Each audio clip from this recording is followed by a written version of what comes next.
Hello, and welcome to Creating Family, talk about adoption, foster care, and kinship care. My name is Tracy Whitney. I'm the content director for Creating Family, and I'm your host for the weekly episodes that drop on Wednesday, featuring guest experts from all over the country in the areas of adoption, foster care, and kinship care, and the short podcast that drops on Saturdays regarding practical advice that listeners request information about. So it's very driven by listener questions. We love when we get listener questions, and we hope that you would consider dropping a question to info@creatingafamily.org. Every so often, we pull an interview from our archives that feels timeless for the information that it offers. Today, I'm excited to reintroduce this conversation between our founding executive director, Dawn Davenport, and Dr. Darcey Merritt, a professor at the University of Chicago School of Social Work. She researches the experiences of birth parents in the child welfare system, and I think you'll appreciate the perspectives that she offers. If you do appreciate these perspectives, please tell a friend or share the episode. Thanks for listening, and I'll catch up with you next week with another new topic to strengthen your family. Welcome, Dr. Merritt, to Creating a Family. Thank you. Thank you for having me. I'm happy to be here. On this show, as well as in all the resources that our organization, Creating a Family, puts out, we talk a lot about child welfare in the context of the children, as well as the resource parents, both foster, adoptive, and kinship. But, we really haven't talked as much about the experience of birth parents within this system. Mm-hmm. I don't think we are unique in that, but I do think it's a significant oversight. And I wanted to start by asking kind of almost a basic question. Our audience is, as I said, foster, adoptive, and kinship parents, as well as the professionals who support them. That's our mission statement. That is our buzz line. Why is it important for our audience to understand the perspective of the parents of children who are in foster care? I think it's critical because they are their birth parents and they are their biological kin. And a lot of trauma comes along with being engaged and impacted by the child welfare system, particularly when one's children are taken and placed in out-of-home care. So I think that it would go a long way for the resource parents to understand the experiences of the parents of the children that they're caring for. I couldn't agree with you more. And, we sometimes tell our parents, you are seeing the child's parents at their worst. You're seeing them at the worst time of their life. They are scared. They're angry. Even if you could say, well, they probably shouldn't be. They brought this on themselves or whatever it is. The reality is they are still very scared and likely angry and confused and feeling out of control and all of those things. And if ultimately our goal is to get these children back home, it helps to understand and have some compassion for their parents. Well, I think it's important to understand we oftentimes conflate the different types of child maltreatment under the umbrella of child maltreatment. Yes. So on any given day, between 70 to 75% of the children that are impacted by the child welfare system, it's because of poverty, racialized poverty-related neglect. And those are the parents and the children that I pay attention to. I don't study physical abuse or sexual abuse. So the bulk of the parents that I interact with are involved with the system, and I'll talk a little bit about that word involved in a minute, but they are impacted by the system because they don't have the resources they need. And it's due to histories of marginalization, being disenfranchised financially, a lack of childcare, unsafe housing, a lack of money to provide those basic needs. So the reason why these children come into the oversight of the child welfare system is in large part because their parents are living in poverty. And there's a racialized poverty component as well. The reason I said I'll talk about involved in a minute is because I pay attention to the language that the birth parents prefer to be used, and they have told me that they don't prefer to be referred to as child welfare involved because they're not voluntarily involved. They feel like they're impacted. So I make a concerted effort to use the term child welfare impacted rather than involved as a sign of respect for them and understanding what's going on. Because the bottom line is this: the very second a child is removed from their natural home is the very second the trauma begins. And it doesn't just go away when the child goes back home. It's a traumatic experience for all family members. Yeah, and one that they will hearken back to, yes, throughout their lives. So, what is a typical scenario? I'm not even sure there is such a thing as that, but of how a parent finds themselves impacted or connecting with the child welfare system? In large part, supervisory neglect is the most prevalent form of all of the types of neglect, and that refers to parents not having childcare for their kids or inappropriate childcare. A lot of my parents come into the oversight of the child welfare system because they've gone to work, because they've had to pay bills and buy food, and they had to leave, say, a little one home with the teenage child, something like that. Mhm. So, supervisory neglect is the most prevalent form of child neglect. And this mandated reporting process is also quite problematic because calls are being made when there could be other solutions to really help that family and avoid beginning the trauma of child welfare system surveillance. Okay, so somebody calls and makes a report. Often, you're saying supervisory neglect. We often say that neglect is often masquerading as poverty, or vice versa, that the two are intertwined. So at that point, somebody makes a report, and there is an investigator that comes out. This changes, obviously, by states and even sometimes within counties. But generally, the scenario is that an investigator will come out and investigate the situation. Is that a typical scenario as you see it as well? That's correct. Most of the reports come from medical settings and from school settings and from community members, disgruntled, abusive partners, and it can be really problematic when the parent's trying to do the best they can. So we tend to look at these parents with a deficit lens, and we need to stop that. We need to think about their strengths and what works in a family, what works well, what families need. I always advise my students that when they're engaging with families that are troubled and having some hard times, for them to start the conversation by asking, what happened to you? Because that sets up a relationship building that the parent doesn't automatically feel blamed for doing something wrong. I mean, imagine sitting in your home, you're doing the best you can, you are experiencing poverty, you come from a marginalized racial background, and somebody shows up at your door and says, you're not doing it right. Let me now take over your family. I'm the authority, and I have the power to remove your child if you don't listen to what I'm telling you. That is very traumatic, and it Mhm. snaps away all of the power from the birth parents, and then the power goes to the resource parents if children are taken and moved to those parents, to those families. Mhm. So it's just a really stigmatizing, traumatic experience. There's power dynamics that are very, very troubling between the moms and the dads and the authorities that are taking control over the household, essentially, all due to parents not having childcare, parents not having enough money to properly feed their kids. Parents might have some mental health challenges. Parents might have some substance abuse challenges. And all of these could be linked to a broader context of their lived experiences, which we're not paying attention to enough. To support what you're saying, I'm going to cite some stats, and you may have problems with these stats, so say that if you do. But the Adoption and Foster Care Analysis and Reporting System, what we usually call AFCAR, it is an annual report, usually a couple of years behind. It documents a lot of data associated with children coming into state care. And one of the things that they report on are the circumstances associated with the child's removal. I'll just read a couple of them. The top circumstance is neglect. 63% of children come into care due to what is reported on their file as neglect, which is what we're going to talk some more about and what you've already mentioned, that neglect is often really just poverty. Drug abuse, 36%. This is the latest. I'm reporting from the latest. Drug abuse from the parents, 36%. Caretakers' inability to cope, 14%. Physical abuse, 12%. This goes to the point you made earlier. I think a lot of times the lay public automatically assumes that children come into care because of abuse, and that actually is, well, according to this, only 12%. Housing issues, which you mentioned, 9%. And then parent incarceration, 6%. Alcohol abuse, 6%. So anyway, anything you want to say about the AFCAR and their reporting? Well, I'm really familiar with that, and there are different national reporting mechanisms, so they vary according to the way in which they collect their data.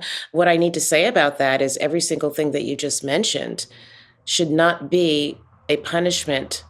Parents should not be punished for having experiencing all of those things. Mm-hmm. So we need to look at the context.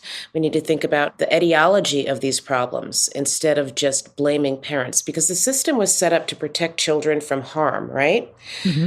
Parents that are experiencing or end up being deemed neglectful due to racialized poverty, they don't intend to neglect their kids. They may not even consider it neglect. That's correct, because Yeah. we're not looking at things from a strength-based perspective. Like I've Right. had some parents tell me that a caseworker has come in and admonished them for not having fresh food in the refrigerator. And she saw that as a negative. But really what the parent said was, I have frozen food in my freezer because it lasts longer. Hmm. So that's a strength. Right. Or I live in a grocery desert Mhm. and there isn't fresh food, so I'm buying canned food or frozen food. Mhm. I think we need to ask ourselves, what is the Child Protective Service system supposed to do?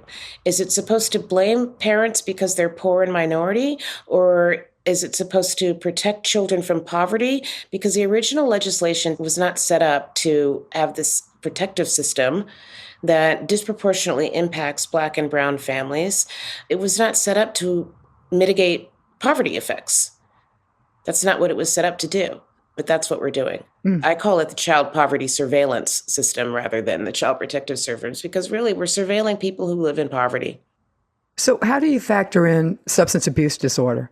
There are people with substance abuse disorder who it is possible that they have it together enough that they're able to raise their kids, but a lot of them cannot. We have a dearth of treatment and rehab facilities, particularly affordable ones. What are your thoughts on that? Because that is a significant, I was actually surprised it was only 36% because it seems, anecdotally, it seems to play a bigger role. Yeah, so what you just said, the fact that we have a dearth of available and affordable services, that's the problem. That's what we need to do. We need to make sure that we get help for people, but removing children when we can get some help and supports in place. At all times, we need to be doing our very best to avoid the removal of children.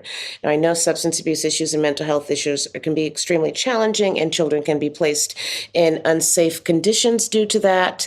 So we need to address that problem rather than at the front end, making sure that the children are removed without also trying to support the mom or dad in their substance use challenges. So, how would that work? I can see the movement towards kin first, meaning, do you have a safe family member who can care for this child while you go into rehab? And I do think that probably happens some. Mhm. I think it needs to happen more. Yeah, I think so as well. It's supposed to be. That is what we're supposed to be doing. Yeah. But the child is still removed. How would you envision a scenario where a child would be able to stay in the home with the parent while the parent is hopefully going into rehab successfully? I suggest that we would really put our efforts into wraparound services in a sense and relying on the community members and just exhausting all avenues towards finding family members.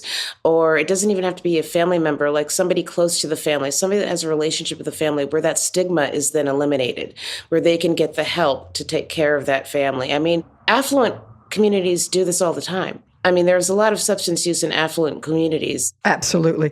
The reality is substance abuse disorder cuts every socioeconomic, and if you don't believe it, you're putting your head in the sand. Mm-hmm. So describe a scenario how affluent families would handle it.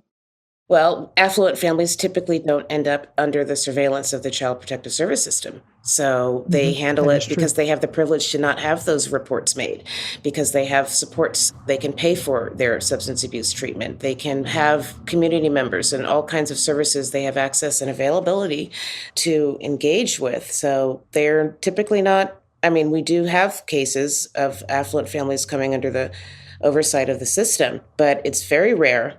It's very rare. Yeah, and one interesting thing, this is tangentially connected, but if you look at what families, what mothers and newborns are tested for the child having been exposed prenatally, it's Black and brown families are significant, and poor families, I should say. I think it is a huge socioeconomic, because I live in an area where there's a lot of poverty, regardless of race, and it is poor families and Black and brown moms and infants, newborns, who are tested more often. And we know that substance abuse disorder, in fact, alcohol abuse, is significant in 30-something-year-old white women. But we can't really test for alcohol exposure at birth. But those moms are not being tested. It's called racism. That's what this is. It's called racism. Black and brown families are surveilled differently because of their minoritized status and their experiences with racialized poverty. So we look at poor Black and brown children differently than we look at poor white children. And so they're going to hospitals and healthcare centers where the norm is to immediately think that this parent has done something wrong and to test the child and put them under that type of surveillance from day one. We've been doing it for decades and decades and decades.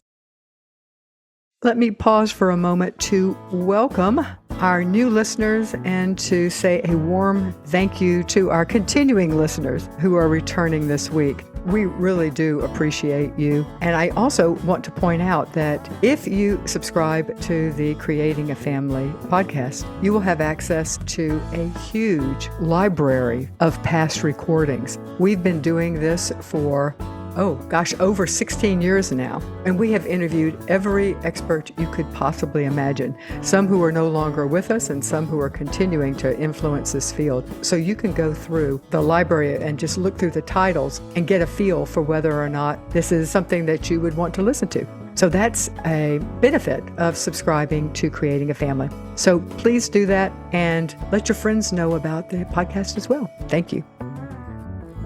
Okay. I want to talk now, what rights do parents, and by parents I mean birth parents, have within the system? An investigator shows up at their house. The child, let's say, is removed at that time.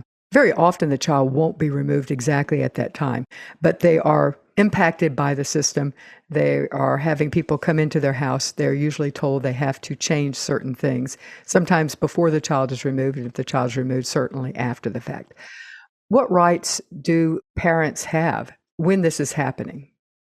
Well, they unfortunately don't know their rights, but they don't have to let that person in the house without a court order. They need to have representation, legal representation, but they literally do not have to open the door and let somebody into their home without a court order. But people don't know their rights. People are petrified and afraid because they're being told that if you don't do this, we are going to take your child away. So they need legal representation from day one. The minute somebody knocks at your door, I just always pose to people, think about your own families. And what if someone just showed up and knocked at your door and said, I need to go through and I need to strip down your child and check them for bruises. I need to check your refrigerator and the cleanliness of your house. What kind of intrusion is that? Mm-hmm. That's an intrusion. So obviously parents are going to be very upset. And then it also impacts the family dynamics because after a while, children see these outside authority figures coming in and telling their parents how to raise them. So that sets up a bad dynamic in terms of the parent being able to take care of their child. And then children become weaponized against the parents and threaten to call CPS if mom and dad won't let them go to the party. Yeah, that does happen sometimes as well. Another thing that I want to talk about is that let's say the child is removed, placed with grandma or placed with a non-related foster home. The parents are given call different things, but let's just call it a plan. Whatever the reason is that the child was removed, be it lack of housing or anger issues or whatever. So part of their plan, let's say, is to get a job, get housing, to take parenting classes. So often this is a full-time job, just working the plan. And I know of so many cases where transportation is a huge issue. So they're having parenting classes, but they have parenting classes at a time where the parents either can't get there or they don't have transportation to get there. So what are some other challenges that you can describe once the parent is impacted by the system, once a child has been removed and there is a plan in place? What are some of the not just necessarily logistical, but logistical issues and complications that a parent might face in order to, quote, work the plan? You hit on it all. There's a huge transportation problem, a lack of just unstable work as well. Parents a lot of times work non-traditional work hours, so they might do shift work or weekend work and need childcare at times when childcare isn't available. So all of these challenges, they're kind of set up for failure in a way. Because it's similar to when people are released from jail settings, from the carceral system, and they're told you must go to this meeting at this time, and they don't have transportation, and they're placed back into the neighborhood that was negative for them. My parents have overwhelmingly suffered from these types of barriers, a lack of transportation, or something's gone wrong with the house, but they can't get the landlord to fix it because they're behind on their rent. So they're avoiding the landlord. I had one parent tell me a horrible story, and she actually lost her foster kids and didn't get them for 5 years. What happened was she had some kids and she was walking them to school. She always walked them to school. But one time she was sexually assaulted and raped along that route in that area. And so obviously she was traumatized. She went to go get help. She went to mental health professionals. She went to her physical health professionals because she was harmed in both ways. She told the school she was having a hard time. She was so traumatized she couldn't walk the child back in that neighborhood to go to school. So what happened? All three professionals called CPS to complain. The mental health professional called, her doctor called, then the school called to say she's not bringing the child to school. Nobody did anything, thought outside the box, and was creative and said, hey, maybe we can get a school bus to come get this child or get somebody to walk this child to school, or let's help. So now she's been given the message that when she did the right thing by sharing what was happening, her kids were taken. She didn't get them back for 5 years. And she had been sexually assaulted and raped. And it's those type of stories that we have to keep in mind. And if the children had been placed in a foster home, that story probably wouldn't have been shared. Kinship parents, that story may well have been shared. So I'm focusing now on non-related foster parents. So how can foster parents learn and become allies of their foster child's parents?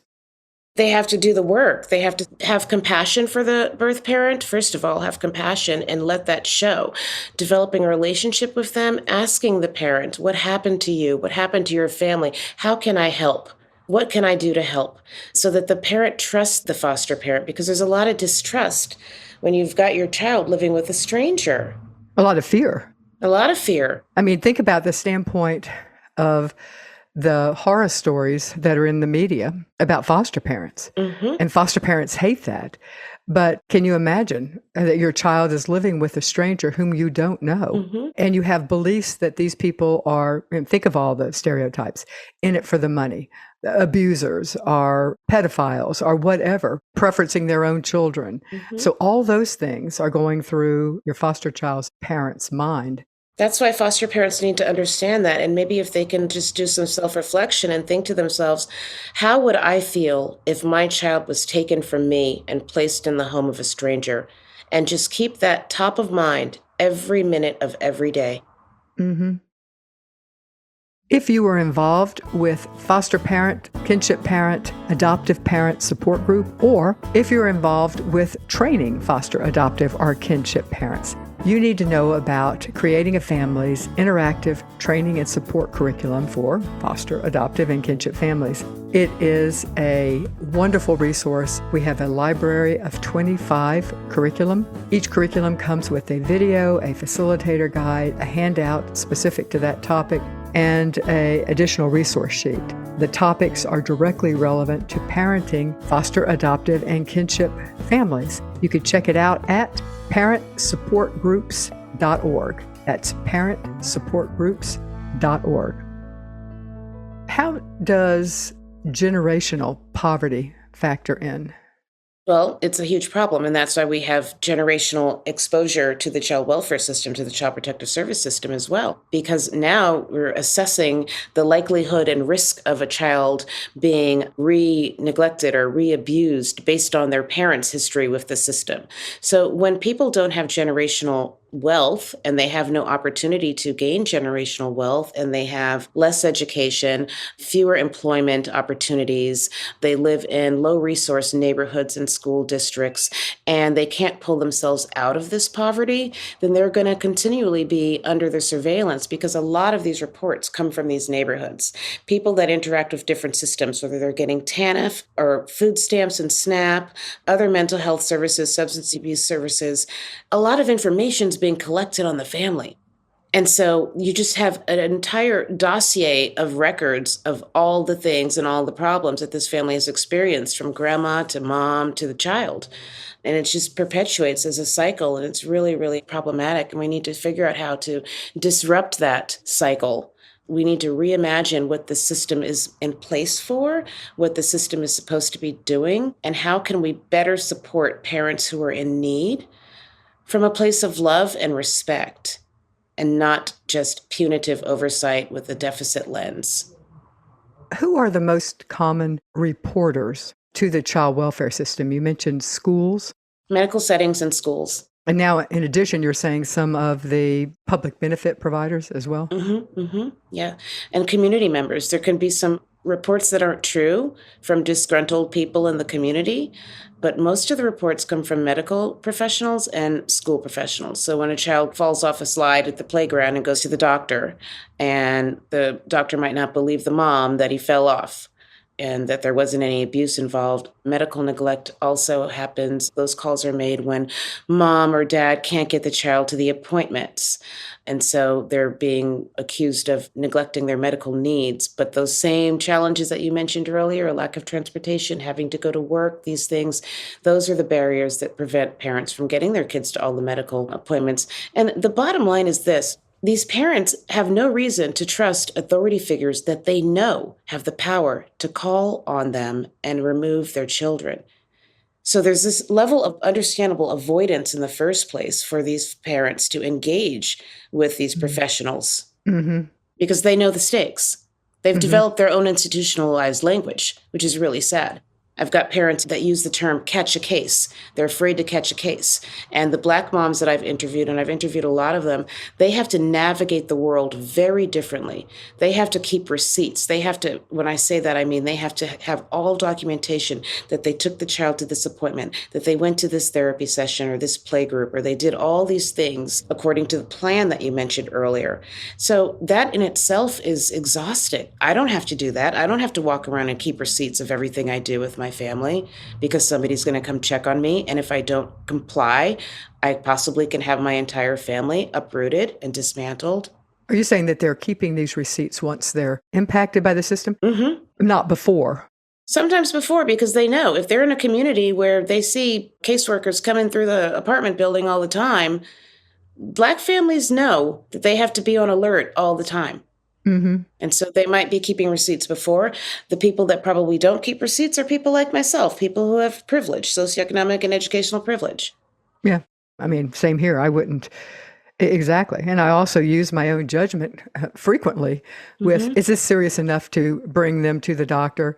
And, take the approach that let's wait and see. That's a common thing. If you are a regular listener, you have heard us talk about Jockey Being Family and their support for free courses that we offer for you. You can find these free courses at bit.ly/JBF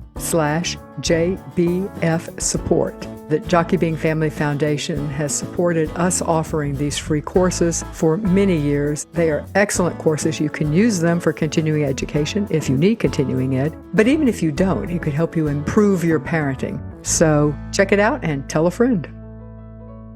I want to now move into race. As far as the majority of children, again, I'm going to quote from the latest AFGAR report, 46% of children in foster care are white, 21% are Hispanic of any race, and 20% are Black or African American. So let's talk about the impact of race. We've talked about socioeconomic, but let's also now move to talking about the impact of race. Sure. We can't disentangle race from poverty in the context of child protective services. We can't. They are looked at differently. They are in settings where racism is alive and well. Well, first of all systems in the United States are embedded with systemic racism because our country was founded on racism. We can't disentangle it, so we need to acknowledge that. And there are poorer outcomes for those kids. Black and brown kids are harder to place. I'm sure you're aware of that. They're harder to place, much like babies are easier to place. Teenagers are harder to place. Black and brown kids are viewed as more problematic because of their parents, and their deficiencies are highlighted rather than their strengths.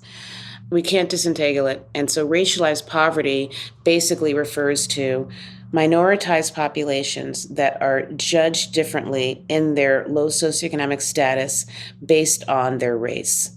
And it's how the racism manifests in the decision-making processes, the decision to make the phone call to report, the decision to investigate, the decision to place the child, the decision to keep the child there, the decision to remove the child back. You cannot disentangle one's implicit bias that we don't check often at all. It's really difficult to do so. But one of the things that we've neglected to do is honor the lived experiences and the perceptions that these parents have. If they're feeling that they've got perceived racism, we need to honor and listen to their lived experiences. But yes, there is racism throughout because the system is set up that way. Black people are surveilled a lot more. And I think the important thing is not to look just at the racial percentage of children in foster care, but to look at how that is proportionate to the percentage of those children in our society. Yeah, because the Black children, there's huge disproportionality. Black kids have the most racial disproportionality in the system. And after that, it's Native American, American Indian kids. And we neglect those kids as well to pay attention to how they're so prevalent in the system as well. Mm-hmm. And likely also, I would probably say Hispanic kids as well. It varies with the Latinx kids. White kids are underrepresented, Black kids are overrepresented. So I think it's a 15% rate there. The Latinx children, it's regional. So there's overrepresentation in some parts of the country and about even an underrepresentation in other parts of the country. It's a little bit mixed. Oh, that's interesting. Yeah, the AFGAR does not reflect that. It's a national conglomeration. Okay, interesting. I am particularly interested, you have done some research on the area of working memory on parental decision-making. At Creating a Family, we have been very involved in doing a lot of research and creating a lot of trainings to help people be more aware of the impact of prenatal substance exposure, alcohol as well as drugs, on children. And one of the fascinating things that's being studied more right now is that many of the mothers who are prenatally exposing children were also prenatally exposed as infants or as fetuses themselves. And it's fascinating. And there's also, and I won't go into it because it's really beyond me, to be honest, but also it's getting pretty deep, but the epigenetic influences of prenatal substance exposure. If that person's mother had drank during pregnancy or used drugs during pregnancy, it can impact the next generation. Anyway, I'm fascinated by the understanding, and certainly, let me close the circle here to working memory. We know that one of the hallmarks of especially alcohol exposure, but also to a lesser extent drug exposure, is to affect executive function. It's to affect short-term memory. Those are huge issues. And it drives a parent raising this child crazy until they come to the understanding that the child is doing the best they can given the hand they were dealt. And they have brain damage caused by this that's impacting their memory. Anyway, as I was reading some of your research, I am so interested in that. So let's talk some about working memory. You may not have gone in the direction at all of prenatal substance exposure, but it's hard to separate because working memory is so often impacted by that. Yeah, so I don't dive into prenatal substance abuse exposure specifically with my current work. However, when I talk about working memory, I'm talking about it in the context of how people make decisions. So it's a decision-making analysis that I'm implementing. So think about if you have a constant experience, continued experience with CPS, for instance, and let's say you were investigated a year ago and then the case went away and everything's fine, but then you were investigated again, you're going to remember these experiences. Oh, yeah. How could you forget them? Right. Of course. So these are going to directly impact the decisions you make. So what I'm trying to understand is how the CPS exposure and how they're impacting parents goes directly to their intention to do a particular behavior and whether or not they do that particular behavior. So for instance, a vignette that I use in my most recent study is we ask parents to imagine themselves with 3 children and they're under the surveillance of the system and they need to take an extra shift at night in order to pay rent. They've gotten an extra shift at work and they need to take the shift, but they'd have to leave the child, the small 4-year-old home with an older teenager child. What would they do? Would they take the extra shift and be able to pay rent and risk getting in trouble for supervisory neglect, for inappropriate supervision by leaving the kids at home? Or would they not take the shift and then risk being homeless and not being able to feed your child It's a no-win situation. And that also could be cause for having the child removed. Absolutely. Yeah. So what we want to understand is we want to tap into their cognitions about what happened when they were faced with these dilemmas before, that working memory, and determine how that impacts their choices moving forward. And what have you found? Well, we're still doing the analyses right now. Okay. You don't know. So no, I have 112 respondents, and so there's more pieces to this whole study. But we have to do, it's called a dominance analysis. I won't get into the weeds, but it requires asking parents to remember who would approve of a particular decision that they would make. Why would they approve of that decision? And so we're doing a count of their cognitions to find out how it applies to their choices and their behavioral choices. Oh, that's fascinating. Well, I would like to read that when you have your analysis and it's published. I'm really excited about it. I have other things published, but this particular part, this is phase 2, and we've collected all the data now. So now we're in the midst of the analyses, and I'm very excited about it. It's a lot of rich data because I want to be able to say to the Child Protective Service System, to parents, community members, these parents are making a decision based on experiences they've had with these oversight authorities. And we need to understand that they're making decisions based on their experiences living in poverty, based on their experiences with racism. It's all intertwined. And I suppose that the bottom line is that they're not making these decisions with the intent to put their child in harm. Absolutely not. Yeah. What you're saying is that they're very often making a decision that they think is in the child's best interest and might be long term. That's correct. So, parting words here. You're speaking to an audience of foster, adoptive, and kinship parents. What do you want them to know? What's the take-home message here for them? I would say the take-home message is that they need to approach birth parents with the most respect possible, and they need to not blame parents for conditions and contexts that have been completely outside of their control that led them to being under the oversight of the Child Protective Service System. Find out what the allegations were. Think yourselves, what could have been done? What would you have done differently to mitigate whatever problems and challenges that parent's having? And then have compassion that they were unable to do that and that they got caught up in the system that's quite punitive at the end of the day. And if you are an adoptive parent, that would mean that the child's parental rights have already been terminated. Understanding the child's birth parents is crucial for you to set an intention for that and a model for that child. Mm-hmm. Genetically, these are their biological parents, and having compassion and understanding for them is just crucial for that child's identity. Mm-hmm. So I would say that for foster parents, obviously, because the goal is reunification. So what you say makes sense. But even if reunification is no longer the goal, mm-hmm. your child is viewing themselves based on how you talk about their parents. Well, yeah, adoptive parents, foster parents, kin parents, all the parents need to, every day, I can't reiterate this enough, always remember that that child loves their parents. Yes. It doesn't matter what the parents were doing. The child loves their parents, mm-hmm. and they have been removed from their parents. And it is traumatic on a daily basis, even if they're functioning well and thriving, mm-hmm. so to speak. They will always live with the fact that they have been removed from their biological parents.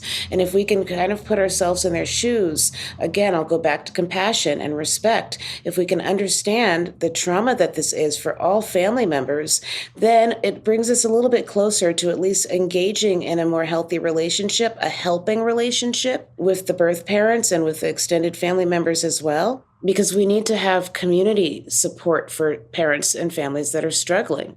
Beautifully said. Thank you so much, Dr. Darcey Merritt, for being with us today to help us have a better picture of the experience of our children's parents, especially as they are impacted by the child welfare system. I truly appreciate your time. Thank you so much for having me.